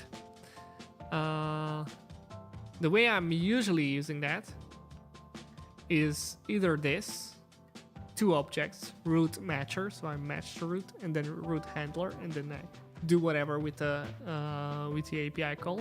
Or I sometimes use this. I use method, URL, and then root handler, which can either be an object or a function. Wait, can it be an object or a function? No, it can only be a function. Yeah, okay, that's what threw me off. But in this case, it can be both object or a function. Yes, so you might be right. Yeah, I'm actually passing this as a response body. I didn't realize that. Let's try that just to be sure. I'm like 80% sure you are right. 90, 95. Method get. And what we've seen on the replay might be indicating the exact thing you're saying.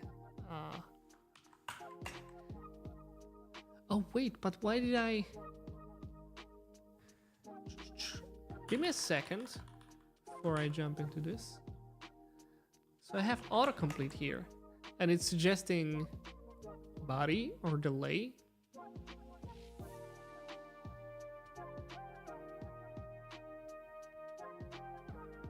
I don't think I don't know. Okay, let's just try it. Let's just go ahead and try if we get different results. So let's do method get URL here, and then what do we do here? Like this is a mocking object, so we should be able to do delay and then do. Let's do 1 second just for the hell of it. No, it still seems to break on the same thing. Object ID. Let's go back to replay. I want to see like how far we can go with this one. So we have this state and we have sort, right? And then we have set sort. And we have list properties coming from list. List properties. We have set sort. Where's the actual list?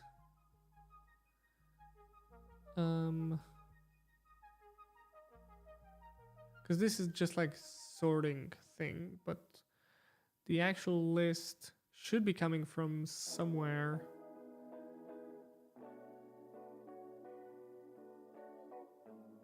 Because we seen the sorted list map that was undefined. Then we have the sorted list that's going to sort our list. And then I'm searching for the list, but I cannot find it. Like, where is it actually happening? Because this is capital L.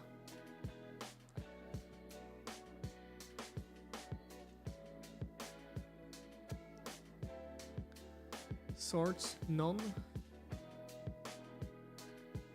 Wait, what?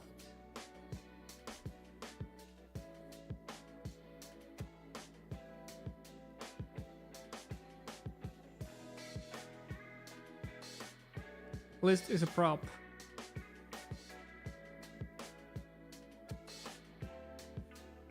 But where do I have that prop? I don't see it. Oh, list props. Oh, okay, yeah, okay. I'm confused by the way of how is this written. I'm not really used to this like React use state thing. So it's a property that we have over here. And I guess we should be able to print it out, although we get the same result. We get, yeah, undefined. So where is that property passed from? If we go to React panel, we should be able to see that.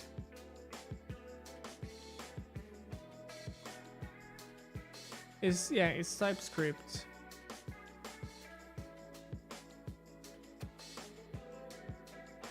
But yeah, okay, I'm not that good in at React. I'm getting better, but I guess I don't. The way I usually do things, I just import the things I need from the React, and here I see we are importing React, and then we're using like use state from here. I mean, everything is still kind of pointing to the fact that we don't have the list anywhere, and I don't know why I cannot see the React components. Oh, maybe because I'm yeah, because I don't have not in a view where I could see them. It's just like we're in the broken state here. Okay. We need to pick a different location.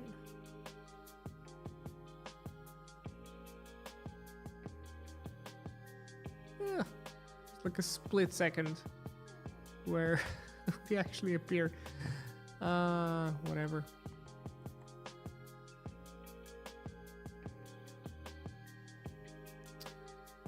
Okay, let's take a look at, let's see network panel. I'm going to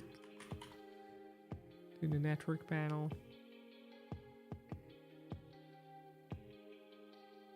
And I don't see the response, which means we didn't have the response. So I think Davi is right. Like, we're not doing the...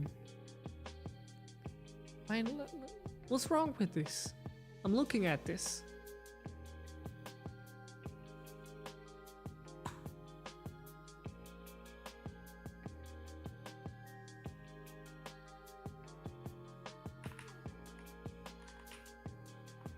I don't know.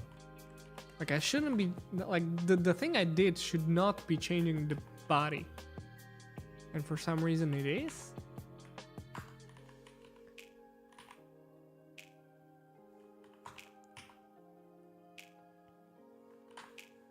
You know what I'm going to do? I'm going to console log the reply. No, that's not. I don't know. I'm at this point. I'm trying anything. Where's my console? Show me the console. Wait, did I save the test? Hey! Hey, what's going on? I have a...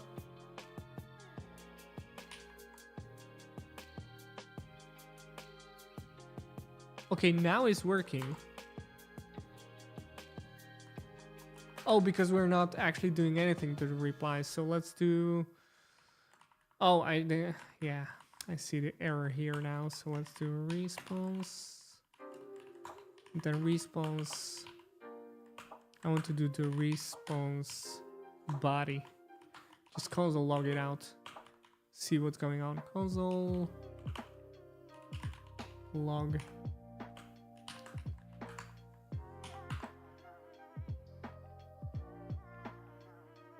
Still working. Still works. But not logging anything to our console. Oh wait, we are? I'm really confused by what what's happening here. Let's try. Yeah, okay, we have the response now, so we're not changing that. What if we do response delay and do 1 second? What happens then?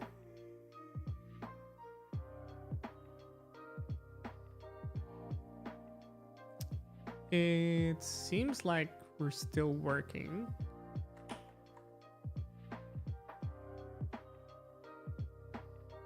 But it doesn't seem like the delay is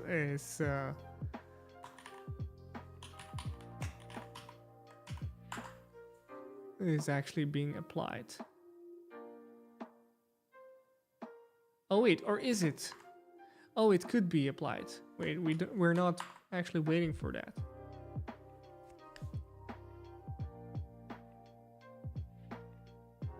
I don't have to wait for that. In fact, I don't want to wait for that if I want my test to be passing. I just want to delay that. So it seems like we are RS set delay. You're probably right. I mean, there are a couple of options. You can either set a delay. Where did my types go? Why haven't I set delay? I think that you can do both. You can either call the function or set the delay to a certain thing. This is interesting. Is our test stable now? Because it seems like the delay is being applied. But this test is also saying that the loading should not exist. And it is passing like way too fast. If we set the delay to 3 seconds, oh, that's too much. 3 seconds. Is that going to...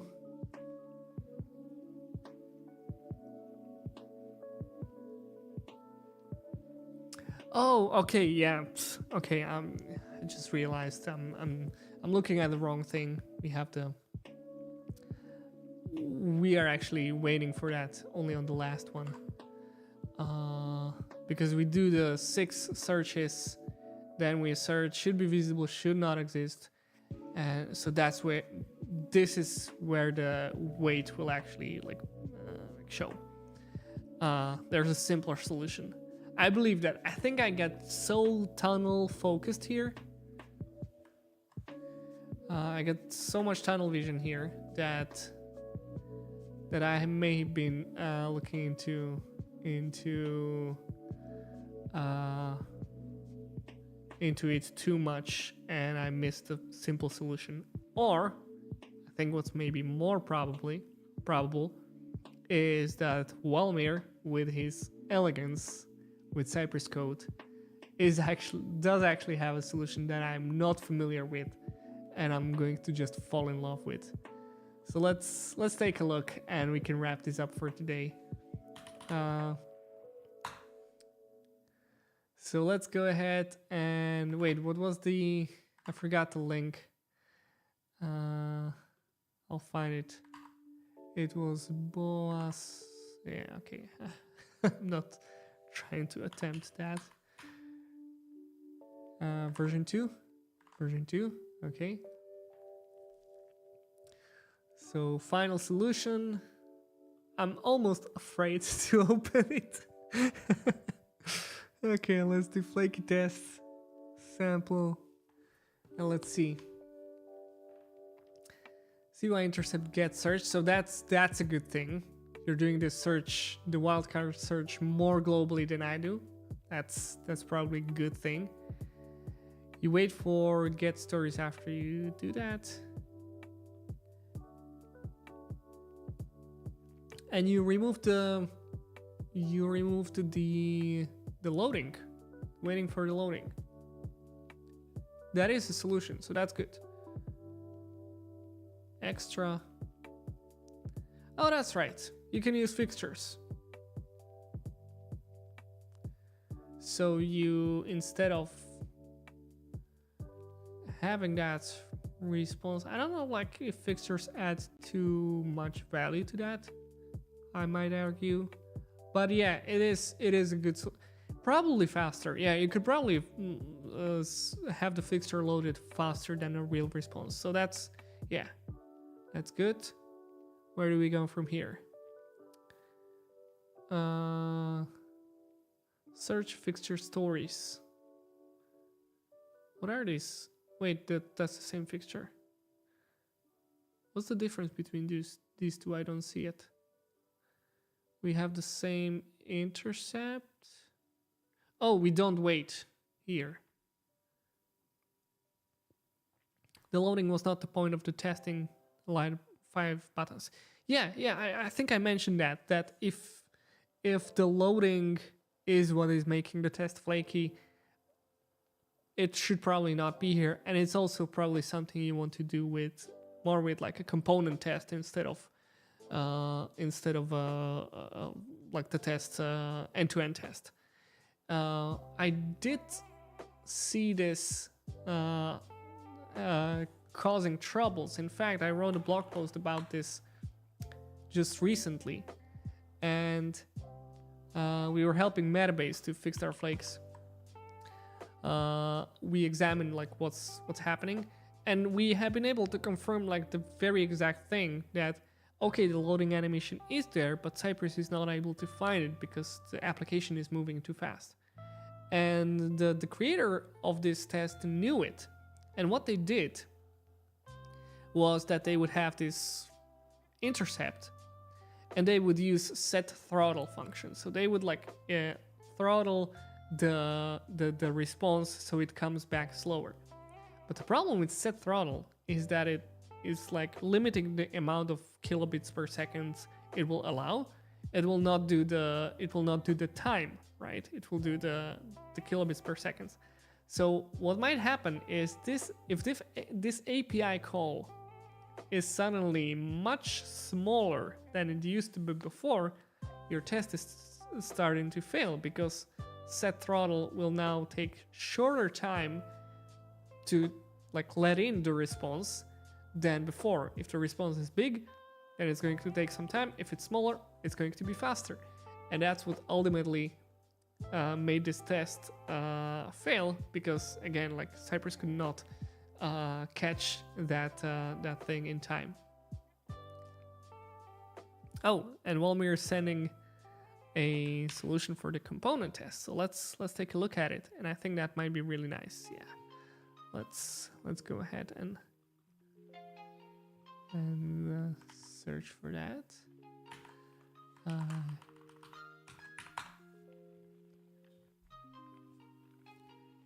Yeah, so we mount the component, get div loading, should be visible. Oh, it's that easy. Beautiful. Yeah, like if it doesn't have the data, it's probably like by default in the loading state, right? Very nice. I think we saw that in the replay, right? When we have the use state sorting key is false. Wait, what was no, it was here. Sorry, list map. No, it was somewhere else. I forgot what it was. I think it was in the app.tsx component, right? Where we have this loading. Yeah, if it's loading, then show this. If it's not, then something else. And is loading. Where do we have that? Yeah, by default it's set to false.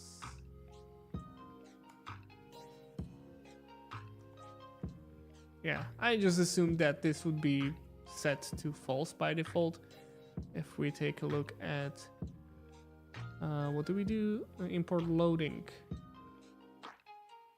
Oh, index.js. Oh, okay, yeah. By default, it just has the code hard coded. It's a different component that what I was looking at over here. But yeah. This is how you test a component. Really neat.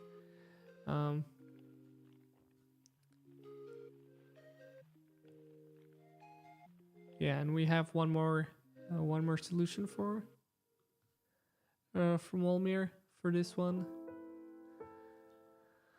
Let me just quickly select this and see what it is. Oh, one more solution here. We have to get delay stories. Yeah, that's the delay solution, right? Assert loading is shown and hidden. Where do we have that? Should be visible. Yeah. Oh, okay. It's like a wrapper around the assertion. Yeah. Awesome. Well, what can I say? I mean, this is awesome. Walmir, thank you so much for your cooperation. I mean, we did interact so much today that you should probably have been here live. I think that would make sense. But thank you so much for providing that. We can look into the GitHub thing sometime. I would love to help you out on the flaky tests if you have those issues open. I think we might find something with Replay. We'll see. But thank you again. We can take a look at that sometime in the future, maybe next week. We'll see. But it was a lot of fun. So yeah, I'm really happy about this one. So thank you everyone who joined, interacted, shared their knowledge. Davi, Walmir, Dennis, who else was here? Vish, I forgot to say hi to you. Hi. Joseph, Daniel, thank you so much everyone. So yeah, see you in a week, and happy testing everyone. Bye bye.